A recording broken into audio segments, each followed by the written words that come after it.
Ce médicament s'appelle Drépaf et il suscite déjà beaucoup d'espoir. Conçu et fabriqué au Sénégal pour soulager les crises de drépanocytose, le produit a déjà fait son entrée sur le marché. Alors, que change-t-il vraiment pour les malades? Pour le savoir, il faut se rendre à l'hôpital Fann. C'est l'un des plus grands de Dakar.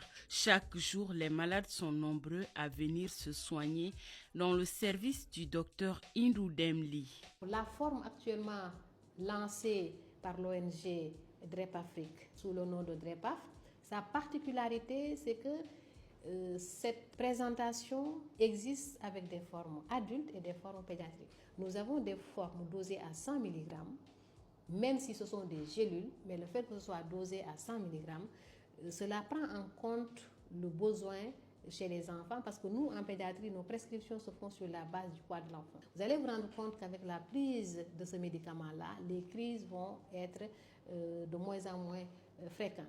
Cette innovation intervient dans un contexte où environ 10% de la population sénégalaise est porteuse du gène drépanocytaire, dont 1,2% sont de forme sévère. Alors, aujourd'hui, je suis venu à l'hôpital parce que j'ai remarqué des douleurs au niveau de mes cuisses.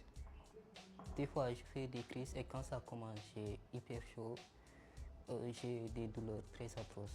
Je viens d'apprendre que DREPAF existe, je ne le savais pas. Moi, aujourd'hui, je souhaite que la maladie ne me crée plus de complications. L'arrivée de DREPAF ouvre ainsi une nouvelle étape pour la politique de santé publique au Sénégal et pour les familles confrontées à la drépanocytose. En tant que mère d'un enfant drépanocytaire, quand il commence à faire des crises, tu es anxieuse. Par rapport à ce que j'entends au coût, DREPAF est moins cher et que ça peut soulager beaucoup de familles. Pour l'instant, le médicament est en phase d'introduction progressive au Sénégal.